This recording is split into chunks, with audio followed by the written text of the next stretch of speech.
यूनान था कभी, खो गया।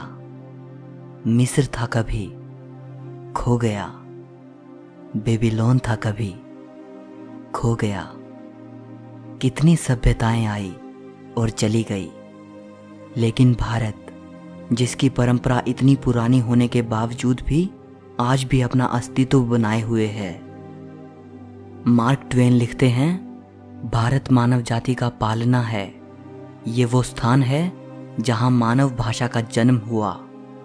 भारत की धरती मानव इतिहास की माँ है।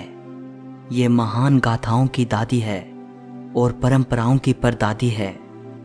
भारत मानव इतिहास की सबसे कीमती और सबसे रचनात्मक चीजों का खजाना रहा है। इस वीडियो में हम भारत के प्राचीन इतिहास से जुड़ी 7 इंटरेस्टिंग बातें जानेंगे। नंबर 1, आर्कियोलॉजिकल एविडेंसेस बताते हैं कि भारत का शहर वाराणसी दुनिया के सबसे प्राचीन बसाए गए शहरों में से एक है, जो आज भी अपने वजूद में है।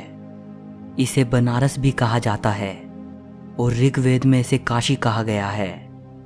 वैसे बनारस को कम से कम 3000 साल पुराना माना जाता है, लेकिन हिंदू मिथोलॉजी के अनुसार भगवान शिव ने 5000 साल पहले इस शहर की स्थापना की थी।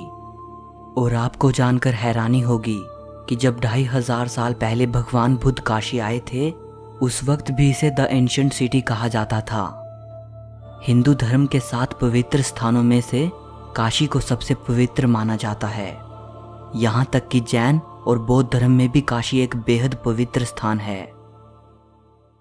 नंबर 2, तक्षशिला विश्वविद्यालय को दुनिया की सबसे पहली यूनिवर्सिटी माना जाता है। इसको ईसा से 700 साल पहले प्राचीन भारत के तक्षशिला शहर में स्थापित किया गया था। आजकल ये जगह पाकिस्तान में मौजूद है। तक्षशिला में विश्व भर के 10,500 से भी ज़्यादा स्टूडेंट्स पढ़ा करते थे।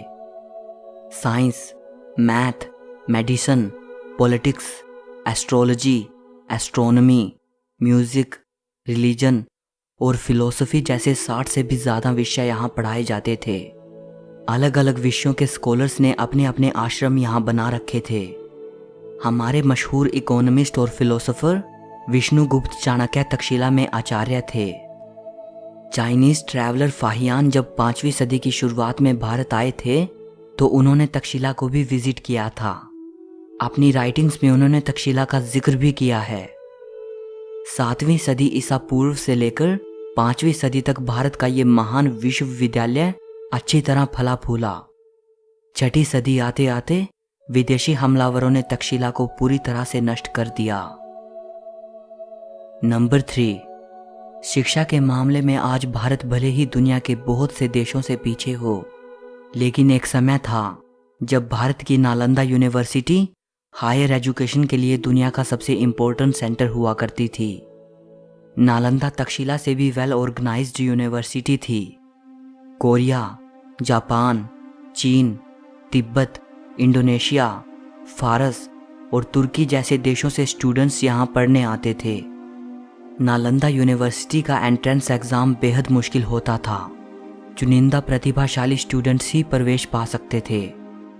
नालंदा के बारे में आज हमें जो ज़्यादा जानकारी मिलती है, वो famous Chinese travellers when Tsang और इत्सिंग की राइटिंग्स से मिलती है, जो 7वीं सेंचुरी में यहाँ आए थे।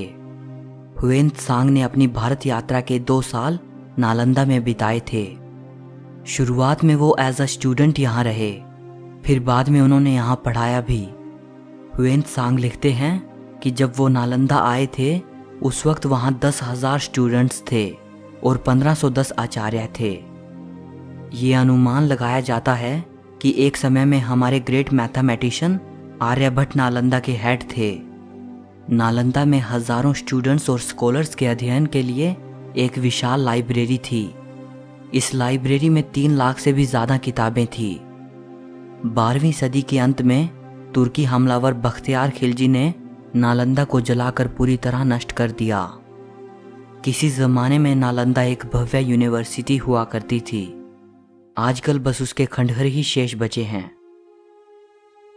नंबर 4, इंडस वैली सिविलाइजेशन के जन्म से ही भारत का इतिहास शुरू हुआ माना जाता है। ये दुनिया की 3 सबसे प्राचीन सभ्यताओं में से एक थी, मेसोपोटामिया, एंशिएंट इजिप्ट और इंडस वैली सिविलाइजेशन। और अगर इसे एंशिएंट इजिप्ट और मेसोपोटामिया की सभ्यताओं से कंपेयर करें तो इंडस वैली सबसे ज़्यादा वाइड स्प्रेड सिविलाइजेशन थी। अगर इंफ्रास्ट्रक्चर और टाउन प्लानिंग की बात करें तो इंडस वैली सिविलाइजेशन उस समय के लिए एक बेहद एडवांस्ड सभ्यता थी। सिंधु घाटी सभ्यता के बारे में यह माना जाता है कि यह सभ्यता 3300 ईसा पूर्व से लेकर 1300 ईसा पूर्व तक अस्तित्व में थी। लेकिन नई डिस्कवरीज ये बताती हैं कि यह सभ्यता कम से कम 8000 साल पुरानी हो सकती है। 1920 तक हमें इस सभ्यता के बारे में कुछ भी नहीं पता था। 1920s में जब इंडिया के आर्कियोलॉजिकल डिपार्टमेंट ने इंडस वैली में खुदाई की तो वहाँ इस सभ्यता के 2 पुराने शहरों मोहेंजोदारो और हड़प्पा के अवशेष मिले थे। इसके बाद ही हमें इंडस वैली सिविलाइजेशन के बारे में पता चला। मोहेंजोदारो और हड़प्पा ये दोनों साइट्स अब पाकिस्तान में हैं। सिंधु घाटी सभ्यता के बारे में अभी तक बहुत ही कम जानकारी मिल पाई है और बहुत से प्रश्नों का जवाब मिलना अभी बाकी है। नंबर 5, जीरो का आविष्कार भारत में हुआ था। 2 महान इंडियन मैथमेटिशियंस ब्रह्मगुप्त और आर्यभट्ट को जीरो के आविष्कार के लिए क्रेडिट दिया जाता है और जिनको आज दुनिया अरबिक न्यूमरल्स कहती है, इनका आविष्कार अरब में नहीं हुआ था बल्कि 6th और 7th सेंचुरी में इनको इंडियन मैथमेटिशियंस ने इन्वेंट किया था। अरब और फारस के लोग इनको हिंदू न्यूमरल्स कहते थे। अल किंदी जो कि अरब के मैथमेटिशियन थे और अल ख्वारिज़मी जो कि फारस के मैथमेटिशियन थे, इन दोनों की राइटिंग्स के जरिए ही ये भारतीय न्यूमरल सिस्टम यूरोप तक पहुंचा था और इसीलिए बाद में यूरोपियंस इनको अरबिक न्यूमरल्स कहने लगे थे। आइंस्टाइन लिखते हैं, हम भारतीयों के बेहद ऋणी हैं जिन्होंने हमें गिनती करना सिखाया, जिसके बिना कोई भी सार्थक वैज्ञानिक खोज नहीं की जा सकती थी। नंबर 6, सर्जरीज कितनी मुश्किल होती हैं और अगर आप एक ऐसे ज़माने में हो जब स्कैल्पल का आविष्कार ही नहीं हुआ था तब तो इसकी कल्पना भी नहीं की जा सकती। आज से 2600 साल पहले एक एंशिएंट इंडियन फिजिशियन सुश्रुत बेहद कॉम्प्लेक्स सर्जरीज किया करते थे, जैसे cataract, kidney stones, artificial limbs, rectifying fractures और इवन प्लास्टिक सर्जरी। सुश्रुत को पहला व्यक्ति माना जाता है जिसने इंसानों पर सबसे पहले मेडिकल सर्जरी परफॉर्म की, इसीलिए इनको फादर ऑफ सर्जरी भी कहा जाता है। सुश्रुत ने शल्य चिकित्सा पर एक संस्कृत ग्रंथ लिखा था जिसे सुश्रुत संहिता कहा जाता है। सुश्रुत संहिता को चिकित्सा पर लिखा गया most important surviving ancient treatise माना जाता है और इसे आयुर्वेद का फाउंडेशनल टेक्स्ट भी माना जाता है। सुश्रुत संहिता में 184 चैप्टर्स हैं जिनमें जिक्र मिलता है 1120 बीमारियों का, 700 मेडिसिनल प्लांट्स का, 64 प्रेपरेशंस फ्रॉम मिनरल सोर्सेज और 57 preparations based on animal sources. इसके अलावा बहुत से सर्जिकल इंस्ट्रूमेंट्स दर्शाए गए हैं। 8वीं सदी में सुश्रुत के इस महान ग्रंथ को किताब शाह शुन अल हिंदी नाम से अरबी भाषा में भी ट्रांसलेट किया गया था। एक और महान एंशिएंट इंडियन फिजिशियन थे महर्षि चरक, जो सुश्रुत के बाद और ईसा से 200 साल पहले हुए थे। इनकी शिक्षा तक्षशिला में हुई थी। चरक को पहला फिजिशियन माना जाता है जिसने डाइजेशन, मेटाबॉलिज्म और इम्यूनिटी के कॉन्सेप्ट को सामने रखा। महर्षि चरक की मेडिकल ट्रीटस चरक संहिता को आयुर्वेद की एनसाइक्लोपीडिया माना जाता है। नंबर 7, अगर भारत के इतिहास में झांकें तो वो बेहद वैभवशाली नजर आता है। ब्रिटिश रूल से पहले भारत दुनिया के सबसे अमीर देशों में शुमार हुआ करता था, या संभवतः सबसे अमीर देश।